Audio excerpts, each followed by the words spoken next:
Well, hello and welcome to all of our Gold listeners from around the world. I'm Fiona Langsharp, IBCLC Director of Communications and MC here at Gold Learning.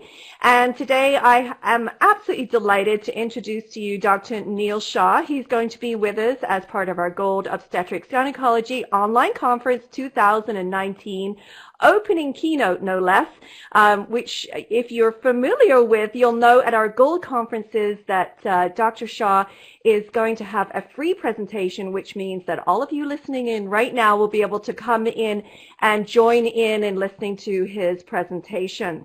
You'll be able to go to our website at goldobgyn.com and register for your seat for this presentation. You'll be able to listen to the live presentation, which I strongly encourage you to come and listen to, because we are going to have an opportunity to sit down with Dr. Shah and ask questions.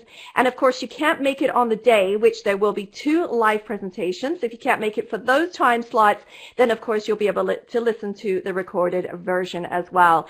Well, enough about all that's happening here at Gold. Let's introduce Dr. Neel Shah to you. And so welcome, Neel. It's great to have you here at Gold. Thanks for having me, Fiona. Well, you know, we're very excited to have you here because, well, you've been creating a buzz now for a few years. And of course, I mentioned, we were chatting offline there, just saying that I've had the opportunity to not only meet you in person, but of course, listen to you as well and read all those amazing things. But I want to take you back to sort of in the early days when people started picking up essentially what you were putting down, because you've caused quite a buzz, not only in media, but I imagine amongst your colleagues and things like that. So what was the inspiration and the stir for you, and did you expect that you would end up with this sort of notoriety in a sense about what you were doing? I'm not sure. I mean, I think that notoriety is a hard thing to expect, but I think that there was a lot of intentionality in the work that we were doing to figure out how we just move our field forward. And to do that, you have to do science, but you also want to make sure, and you know, you have to be clear about what science gets you and what it doesn't. So professionally, I'm an obstetrician, and what that means for me these days is I see patients in the office maybe a day a week, and twice a month I'm on the labor floor. And the rest of my time I lead a research program that's ostensibly about maternal health. But in the course of doing this work, I realized that to actually translate the research that we were doing, you know, in my role as a professor into actual impact, science basically tells you whether or not you're being honest and directionally correct, but it doesn't actually get you to the point of having an impact on people's well-being unless you pair it with, I guess, what you'd call advocacy. And so we have been deliberate about making sure that we have messages that really translate, and that we have a vision that's bolder and also larger than you know, the frame around maternal health or obstetrics. And it's why my keynote is called Growing a Family with Dignity. The vision for the program is a world in which every person can choose to grow their family with dignity, which is a much broader framing, and maybe why it's reached a wider audience. Yeah, absolutely. And I see that part of what you also started, you founded the Cost for Care. Was this something that came out of the science? Like, I'm trying to piece it all together, you know, in terms of what came first for you in terms of what was happening. Because there have been some incredibly important things that have come out of what you have done. And people have gravitated towards this. I mean, people are, you know, I would say excited, but also very driven in that area of advocacy to make sure that this message is being brought to all areas of the world, it seems. So the Cost for Care, was that something that came out of the science? Yeah, I mean, so my story briefly is you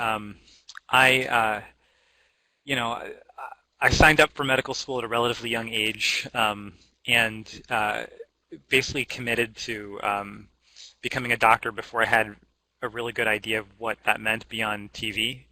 And the way medical school in the U.S. is traditionally set up, you spend the first 2 years in a classroom. So I did my 4 years of college, and then I did, you know, my first 2 years of med school, and I was basically in 25th grade by the time I actually got to touch real patients. And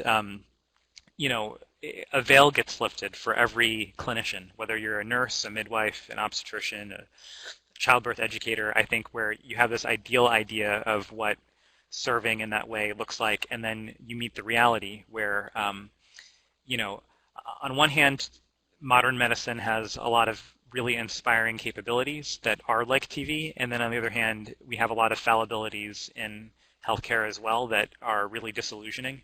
And for me, in the United States, one of the things that was really striking is that this is well before I knew I wanted to be an obstetrician, but I just noticed that we were making a lot of decisions on behalf of our patients without much insight in how it impacted what anybody paid for it, or really the ability to connect the costs and resources around healthcare, which are considerable in every country, to people's well-being. Like we almost treat it as a separate issue. And there was this fear about a decade ago when I started this work that if clinicians thought about cost, that they would somehow skimp on necessary care for people. And anyway, so that was a really big animating idea for me that caused me to actually leave medical school for a few years. And I spent some time at the Harvard Kennedy School of Government trying to learn more about healthcare costs, thinking that was a missing part of my education. And then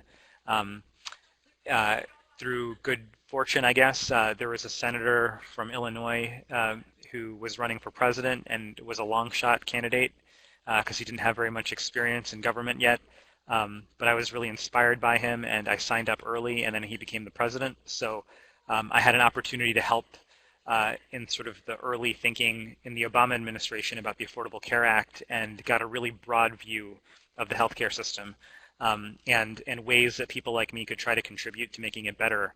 And when I finally did decide to come back to medical school and then become an obstetrician of all things, one of the things that was very clear to me is that compared to nearly every other domain of healthcare, maternal health was treated very differently.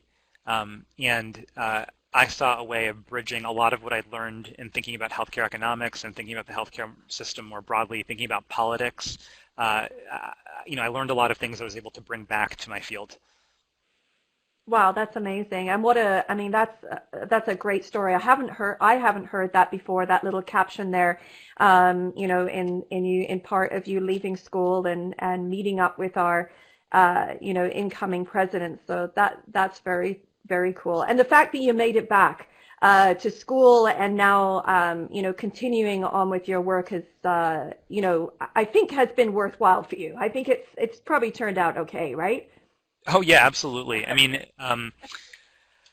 honestly, so I just had my 10-year reunion from my class at the Kennedy School of Government, because the way that school is,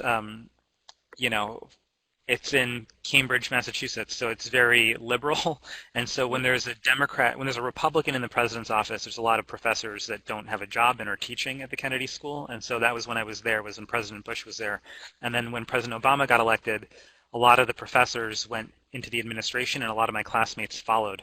And during the entirety of the Obama administration, I made a deliberate choice to go back, finish my medical training, and I think it's certainly worked out. But I'm not going to lie. I mean, like my Facebook feed was my friends that were in the White House doing really cool things, and I was, wondering whether I made the right choice. But 10 years later, the world looks really different. We passed the Affordable Care Act in the United States, but healthcare hasn't actually gotten much more affordable. In fact, this is the least affordable healthcare has been for the average American in a half century, and it's a big part of the current presidential debate. The world as we imagined it 10 years ago is very different from the world that exists today, and there's so much good work to get done. And so I think hopefully I picked the right role, and I'm trying to make a difference however I can. Absolutely, absolutely. Now, the climate that we're in right now has impacted, there's no doubt, the United States, which is where you're located, and of course we know that. However, there has been this ripple effect internationally and around the world.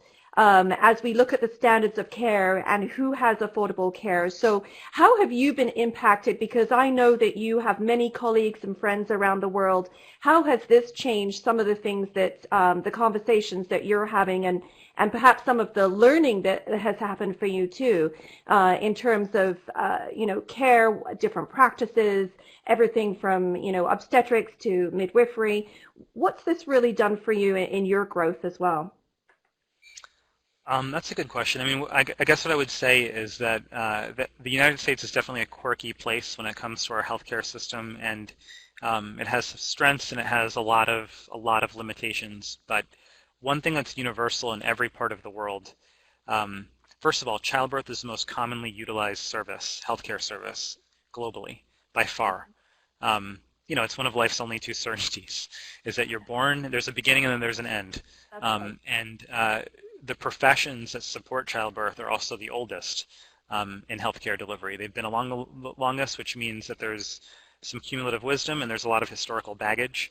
Um, the trends around the way that we intervene in childbirth, and in particular, um, I mean, the way that human beings enter the world has fundamentally changed in the last generation or two globally, where C-sections are much more common, and that has real implications. C-sections are the most common operation performed on human beings globally. Out of about 120 million people that are born every year, something like 26 to 30 million of them get born through a C-section. And the decision to do a C-section, the timing of it, it's either done too late or too soon in the plurality of cases, which makes the decision to do a C-section the most common and consequential surgical error in the entire world. So there are a lot of common elements for sure when you think about the way healthcare systems are set up, and um, I think one of the core similarities, though, when I talk to colleagues around the world and I observe how childbirth services are delivered, is that unfortunately, in almost every part of the world, childbirth is still seen as a cost rather than, um, a value, perhaps one of the most valuable services for society writ large. Um, Mm-hmm. and so I think that's a paradigm that we're going to need to shift globally. Wow, that's very interesting to hear you talk about that and those parameters. And I love the words that you're using. So cost instead of value. It really it shakes me a little bit to my core because I, of course, see some of those things that you do as well. Tell me, so let's talk a little bit about what you're going to be sharing here at our Gold Obstetrics Gynecology Conference. You can see on your screen, folks, if you're watching it, Neel's going to be talking about growing a family with dignity.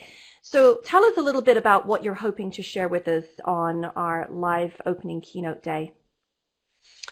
Well, what I'd like to do, I mean, imagine that a lot of the audience are childbirth professionals from different parts of the world, and I want to lay out a bigger vision for us collectively, and then try to back it up and talk about how we might actually achieve it. But it's a vision that, like we were just talking about, doesn't treat childbirth as the transient episode in the lives of some people, but really as the foundational episode in the lives of all people. Mm, It's a vision that doesn't just think about how we emerge from the process unscathed.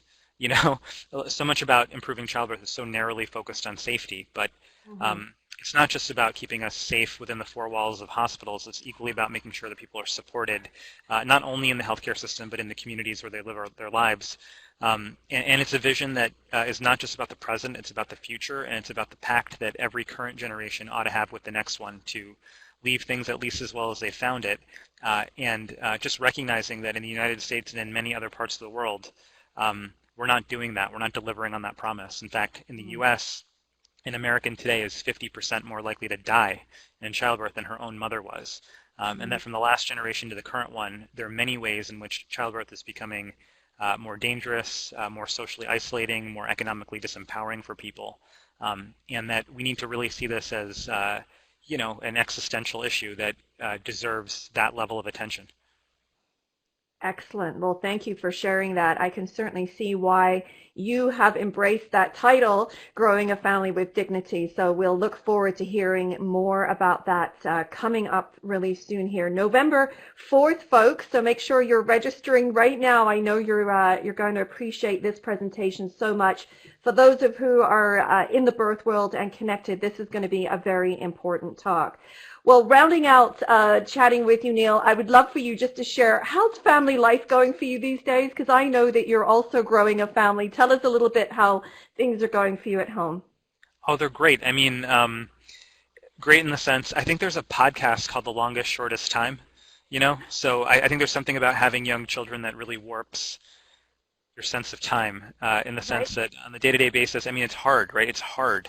And this is part of my concern. I think for families in general, you know, most people engage in this enterprise of growing a family. And so there's something with the universality of that ironically makes us less empathetic, I think, because everybody does it. But it is so hard. It is a universal period of vulnerability in people's lives. So I don't want to sugarcoat it. It is hard, but it is also so amazing. I mean, all the cliches are true. So I feel very, very lucky. And it's hard not to project and personalize when you're talking about childbirth. But, you know, I definitely think that my own personal experiences and lived experiences informed a lot of our work. Excellent. Well, thank you so much. It's always a delight to see you online with your growing family. So thank you for sharing a little bit about that. And I can certainly tell that this work is very personal to you and has been for a long time, even prior to creating the family that you have now. So it's amazing that you have been able to grow yourself in this field and in this realm. So thank you so much. Well, I will look forward to having you online for our live keynote presentation coming up here. So November 4th, folks, it will be online twice in that day. Remember that you can listen to the live version and recorded. If you've never joined us for a live event, I encourage you to register right now and join up. It's going to be a great day of learning, sharing with colleagues. We are going to be brainstorming ideas. This is an important part of our lives today, and we need to make these changes right now. So I'll look forward to challenging you as you challenge us here to create some more conversation in this area so that we can definitely take some action. Well, thank you so much to Dr. Neel Shah for sitting down with me here today at Gold. It's been a delight hosting you, and I will look forward to seeing you live on November 1st. And thank you so much to, of course, you, our listening audience. Bye-bye for now, everyone.